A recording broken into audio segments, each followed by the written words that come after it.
цаашаа юм тийм ээ. Энийг бол та нар бүгд ойлгож мэдсэн байгаа. Ямар их хор уршигтай.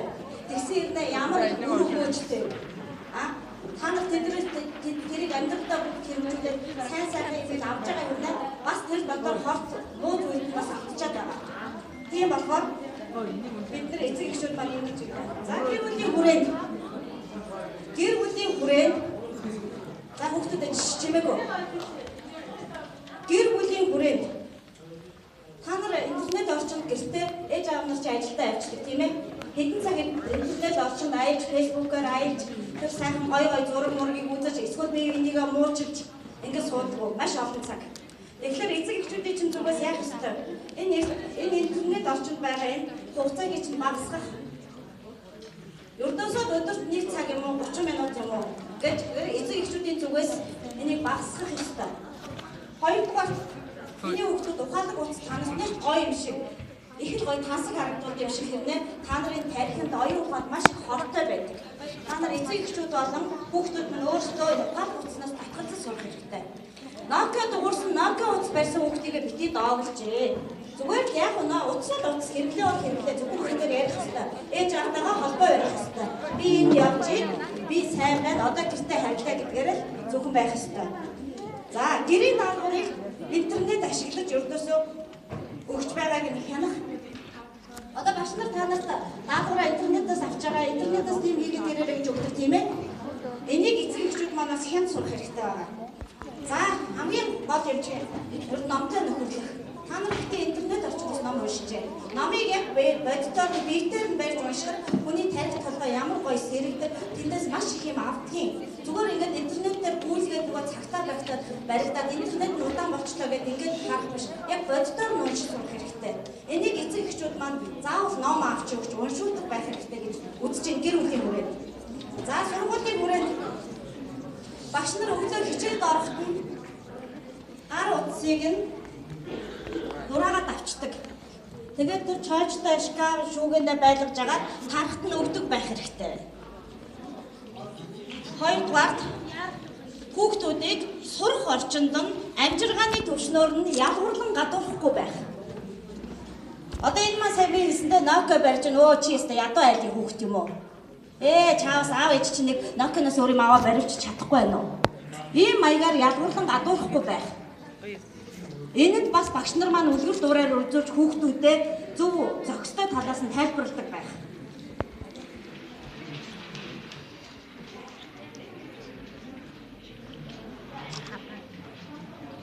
За гэрийн даалгаврыг Facebook группээр өгдөг.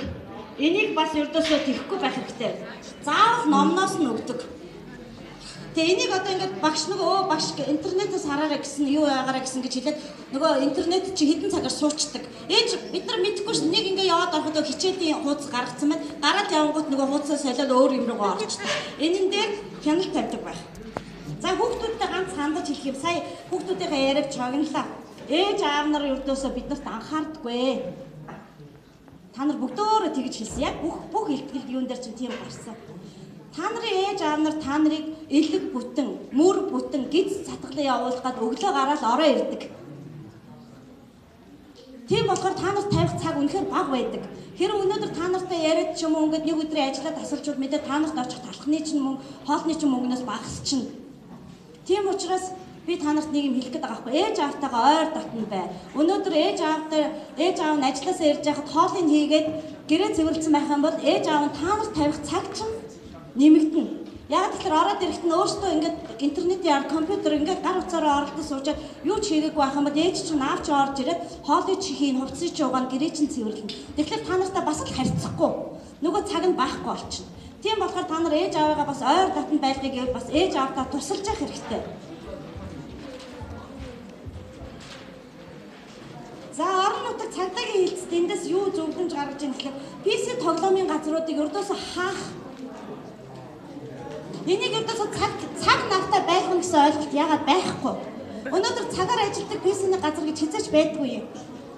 Өнөөдөр хаахаа гэж цагдаагийн дэргэд хаалгаа барьчаад буцаад оруулаад хонуулаад гомн чанж өгөөл хонуулаад гаднаас нь хаалгын төвчтэй явчихдаг. Ийм газрууд дандаа байдаг. Тэгэхээр энийг цагдаагийн хэлц юу гэж хэлээ ердөөсөө энэ газруудыг хаах. Тэгэх юм бол бас хүүхдүүдийн маань интернетэд донтох энэ юу багасна гэж бодож байна. Дээрээс нь хүүхдүүдийн нас нь тохирсон захим сүлжээ контентуудыг нээж өгөх. Хэрв тэр насныг одоо 13 настай хүүхд орлоо гэхэд тэр наснаас өөр юмд орох юм болооглоод өөдөөс нь гардаггүй байхаар. Ийм юмыг энэ хороо цагдаа орон нутгийн хэмжээнд авч хийдэг баймаар байна. Тэгээд туршлах судлах. Энэ яаж юм гэхээр өндөр хөгжилтэй орнуудад интернетийг, энэ фэйсбүүк, энэ юугаа яаж ашиглаж ийн гэдгийг маш сайн судалж, энэ нь аль нь зөв байна? Энэ Монгол орчин, Монголын нутаг, Монголын хөрсөнд тийм ээ, Монголын хүүхдүүдэд аль нь зохицох вэ гэдгийг судалж гаргаж ирэх. За ингээ янз янзын групп чатууд байна. Энэ охид хүүгүүд гэх мэт янз янзын групп чатууд байдаг. Ороод үзэхээр янз янзын бичсэн байдаг. Та нар болохоор ингээ эцэг эхчүүд хардггүй гэж боддог байхад та харж үздэг байхгүй тэгэхээр янз янзын юмнууд гарч ирдэг. Энийг өрдөөсөө хянаж шаардлага тавьж хаадаг байх хэрэгтэй байна. Энэ бодлоор орон нутаг цагдаагийн хэлцэл тавьж байгаа бидний юу шаардлага гэж хэлэх болно. За нийслэл боловсролын газарт бид нар юу хэлэх вэ гэхээр хууль зүйн талаас нь маш сайн хичээл авдаг байх ёстой.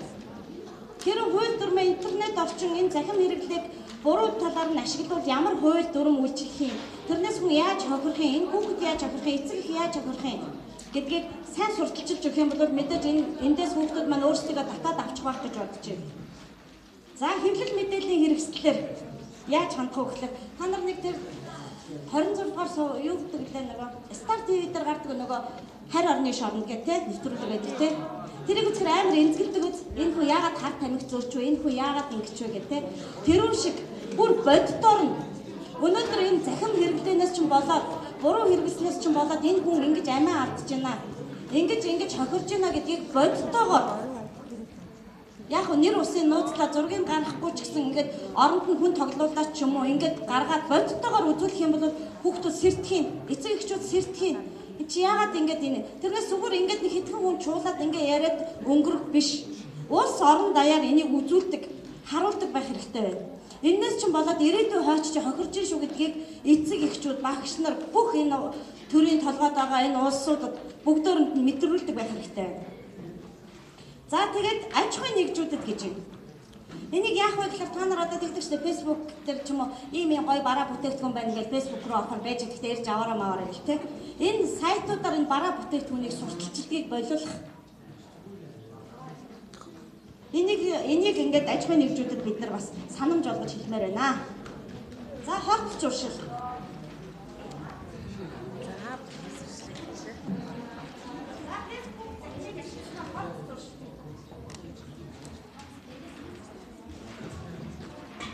Хорт туршилгээ төрөнд манай зуршилтын багийн хийсэн юмтай бол ерөнхийдөө агуулгын үед ижилхэн. Тэгээд эцэгчүүд ундаа ярилцаад бидний зүгээс хорт туршилж автахгүй байх, хорт туршлаар ангид байх, хорт туршилт автаагүй ирээдүйтэй байх гэсэн энэ талаас нь санал бодлого хуваалцсан. За ерөнхийдөө ойлгомжтой тамхиг мансууруулах бодис зарим захим донтолт дан ядгаа сүүлийн үед ийм захим донтолтын асуудал нөгөө бисний тоглодог компьютер хит автдаг тийм чиглэлийн юмнууд донтолтын асуудал мэдээ эцэгчүүдийн болон улс орны хэмжээнд яригдж байгаа асуудлын нэг. За 5 дугаарт бид хүнсний зохисгүй хэрэглээний донтолтын асуудал. Энэ бол бас хэдийгээр энгийн юм шиг бол эрүүл хүүхдүүдийн сайжрах эрүүл мэндийн хувьд мэдээ цөрөг нөлөөлөөр гарч ирж байгаа зүйлээ гэж ингэж харсан байна. За энэ дээр хорт туршилт автахгүй байхын тулд бид гэр бүлийн хүрээнд юу хийх ёстой юм? Ерөнхий боловсролын сургуулийн орчинд ямар байх ёстой юм? За хороо дүүрэг цагдаагийн байгууллага бусад шийдвэр гаргах байгууллагын хүрээнд бодлогын хүрээнд юу ярих ёстой гэдэг асуудлыг үлдээж гаргаж ирсэн байгаа. За гэр бүлийн хүрээнд яах ёстой бэ гэж. За үлгэрт хэрэгтэй. Өөрөөр хэлбэл юу гэхээр эцэг их болон одоо яг ахмад тастай улсууд нь хүүхдүүдтэй тэр чиг хорт туршлаас ангид байх талаар байнга одоо юу гэдэг бодит үйлчлэлийг үзүүлж явах хэрэгтэй. Өөртөө хэрэгэлдэг байсан ч гэсэнтэй болж өгвөл бүгд тэрнээсээ татгалзах боломжгүй эдгээрийн хажууд зохистой хэрэглээг хөвшүүлэх хэрэгтэй. За дараагаар нь хорт туршлын таниулах, ойлгуулах, сүүлийн үед гарч байгаа янз бүрийн боршуур хэлэлцүүлгүүдийг байршуулах тийм үү. Өөрөөр хэлбэл банкны хүмүүс энэ чиглэлийн зураг хөргүүдийг хараад бол энэ болдгоо юм байна, тэр болдгоо юм гэсэн санаад хэрэгдэг. Алс насны хүмүүсийн хувьд за энэ байдаг үзэгдэлтэй гэж байдлаар асуудал ханддаг баг. Гэхдээ бид нар энийг бол өргөрийнхээ өрөөнд байгаа асуудлуудыг нүдэнд нь харагдах байгаад аяандаа тэр үнэндээ дадлал болно гэсэн хөшлөл байсан үг тийм ээ. За хор сурчлалын талаар бодит кейс одоо тэр манай багийн гишүүн ярьсан тийм ээ. Юунууд сурчлагын хэрэгслүүдийг эерэг болон төр сурчлагынуудыг мэдээ төлхөө яригдчих хэрэгтэй. За найз нөхөрлөж байгаа улсуудыг найз судлах хэрэгтэй. Үнийг жинжиг нөхрийн шижиг гэдэг. Тийм учраас энэ ямар хүүхдтэй манай хүүхд маань нөхөрлөөд байна. Цаг заваа хэрэг юу зарцуулаад гэдэг дээр тодорхой хэмжээгээр хяналт тавьж явах хэрэгтэй гэсэн үг. Тийм үү? Тэр хяналт тавина гэхэл хаанаас ирчдэр нэг халдаад дарамтлаад байна гэдгийг бодохоор бүү ойлгоорой. Ерөнхийдөө бол тунгийн тааруулах гэсэн үг тийм ээ. За ерөнхий болсон сургуулийн орчинд бол яах ёстой бэ? Энэ чиглэлээр юу хийх ёстой вэ гэхээр мэдээж ойлгомжтой энэ хорт орчноос ангид ухаалаг сурчлагын ажлууд, компанид ажлууд, үйл ажиллагаанууд явагдаж байгаа. Тийм үү? Тийм учраас энийг мэдээж тогтмол хэвшмэл шил чанартай болгоод сургуулийнхаа бүтээлийн үйл ажиллагаанд тусгаад байнгын ажиллагаатай ийм үйл ажиллагаа явуулж байвал энэ маань үндсэндээ хүүхдүүдийн хор сурчлалтаас ангид байлгах, эндээс сурчлал сэргийлэх нэгд хор сурчлалд автцсан хүүхдүүдийг тэр замаас нь яаж эргүүлэн татан гаргахгүй тасч авах гэдэг дээр анхаарал хандуулах боломжийг олгоно гэсэн.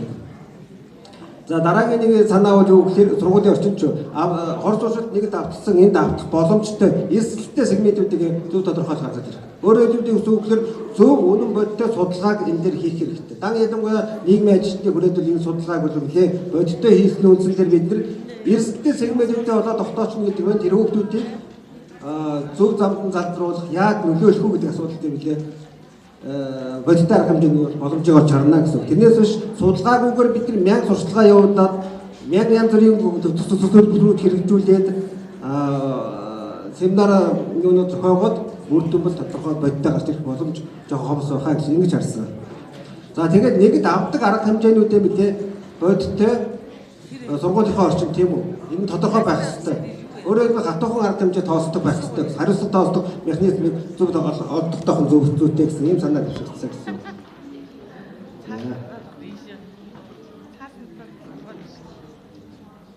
За нэг иймэрхүү л орчинд бид нэр асуудал хэрэгжсэн та.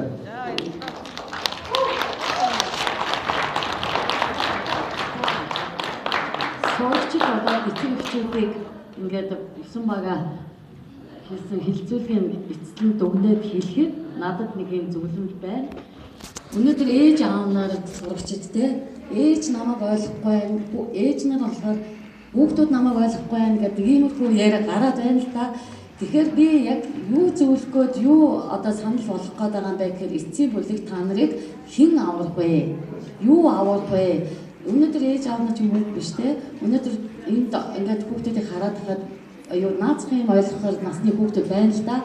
Тэгэхээр их чинь хамгийн сүүлд нь юу хэлэх гээд байна гэхээр ерөөсөө та нарын хамгийн итгэлтэй болгодог юм юу вэ гэхээр хууль юм шүү. Хууль. Та нар одооноос эхлээд оройдог. Яг одооноос эхлээд хуулиа унш. Хуулиа судлаад эхэлчих. Та нар өнөөдөр амьдрал дээр өөртөө итгэлтэй хинээс айхгүй дээшээ тэ цовхон дээшээ ийм явах зам чинь юу вэ гэхээр одоо хууль байгаа юм. Та нарыг хууль хамгаална шүү. Өнөөдөр эцэг их биш, багш биш, сургууль биш. Тэ өнөөдөр та нарыг юу хамгаалах вэ? Өнөөдөр та нарыг хууль хамгаалдаг шүү. Хуулийг мэдгүй бол та нар мянга тэ одоо мянга өөрөөгөө өмөрөөд тэ би зөв явж байгаа гэж бас одоо юу гэж хэлэх гээд байна гэхээр би одоо зөв юм хийсэн. Ээж намайг ойлгосонгүй тэ ээж маань надад юм хэлэхэд би одоо яагаад энийг буруугаар ойлгож байгааг энэ ер нь бол эцээц нийгмийн харилцаа чинь бүх юмын зохицуулалт бол хууль байдаг аахгүй юу? Өөртөө цааруулсан хуулиа уншсан байхад энийг би хамгийн түрүүнд хууль гэхээс өмнө эцэг эхчүүд бид нар өөртөө бас жижигхэн хэмжээний зөвхөөлж баймаар байгаа юм. Ээж аав нартаа уриалмаар байгаа юм. Багш нартаа бас уриалмаар байгаа юм. Тэгээд яагаад энэ хуулиа уншаа одооноос эхлээд миний хүүхдэд хуулиа уншаа гэдэг байгаа учраас одоо та нар мөн тун удахгүй 2-3 жилийн дараа оюутан болно. Амьдралынхаа их гараан дээр очих гэж байна. Тэгэхээр та бүхэн инженерч бай, санхүүч бай, барилгачин бай, тэ мэрэгчлээ сонгоход хүртэл хууль хэрэгтэй болдгийн. Та өнөөдөр би барилгын инженерийн мэрэгжил сонгочлоо. За би барилгын инженерийн мэрэгчлээ гоё төгсөөд ингээд мэрэг диплом аваад гарлаа. За би барилга дээр ажиллаа. Хамгийн түрүүнд тэр барилгыг архитектураас нь эхлүүлээд та тэгээ хуулийнхаа дагуу мэрэгжлийнхаа дагуу энийг хийж чадсан уу? Дараад нь за би инженерийн ажлыг хийя. Энэ бол дандаа өөрийгөө болгоомжилсан, өөрийгөө ямар нэгэн алдаанд гаргахгүй, алдаанд оруулахгүй, өөрийгөө ямар нэгэн одоо ямар нэгэн юмд гүтгүүлэхгүй төлөө энэ хуулийг мэдэрэй гэж хэлээд байгаа юм. Энэ чи явж бас л захим энэ гадуурхал захимтай холбоотой асуудал болоод байгаа. Жишээ нь одоо би энэ Facebook групптэй хуурамч нэрээр орж болж гин үү? Дараад нь би ямар хариуцлага болоогүй хэн намайг цаана шалгаж байгаа. Би очоод одоо би энэ захин хуурамч нэрээр Facebook нэгээд одоо хайгаатай Facebook нэгээд ямар нэгэн асуудал учвал ээж нь биш би өөрөө л хариуцлага хүлээн шүү гэдгээ сайн ойлгох ёстой. Тийм болохоор зөв наацхан одоо тэр хурц зарж ийн гэж байна те. Одоо энийг үнэхээр авмаар байна. Миний хүүхд ч гэсэн өнөөдөр би ийм гутал авмаар байна ээж ийм л гоё харагдаад байна. Очоод ингээд энэ авлаа. Тэр нэг наацхан нөгөө тэрийг авах тэр зэлгүүрээ хайн. Дээрээс нь тэрэн дээр орчин. Гэтэл шал хуурамч юм тавьчихад ингээд зүгээр мөнгө төгрөг цаг хугацаа хайрын юмнаас л одоо бид нар хохироод байгаа байхгүй юу те. Тэгээд одоо тэр эцэст нь хэлэхэд эрүүл мэнд, эд хүрэн, нэр төр хүүхдүүд тоож байгаа шин жаалга. Захим ертөнцөөс болж те чөлөөтэй хэрэгжилж болно. Энийг бас бид нар эцэг эхийн зүгээс бүр тас бас хоригдж болохгүй. Ягаад гэвэл энэс нэг тал нь оюуны мэдлэг авч байгаа. Англи хэлээр сурч байна тийм үү?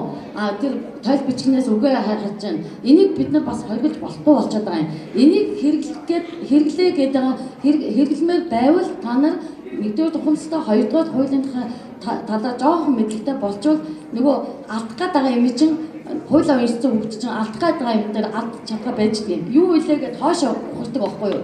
Чигээрээ явахсныг хөгжиж чинь хууль авын эрсдэл хөгжиж хоошоогоо нэг алхан ухраад гурав угшаа явдаг байхгүй юу?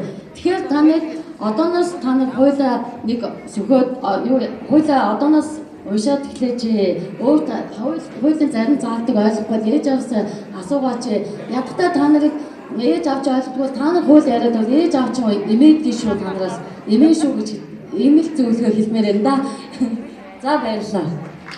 Одоо манай ээж аваад нэг уриалга гаргасан. За уншлаа. За манай багийнхан босоорой. За урайгаа уншин шүү. Ээж аваад босоорой.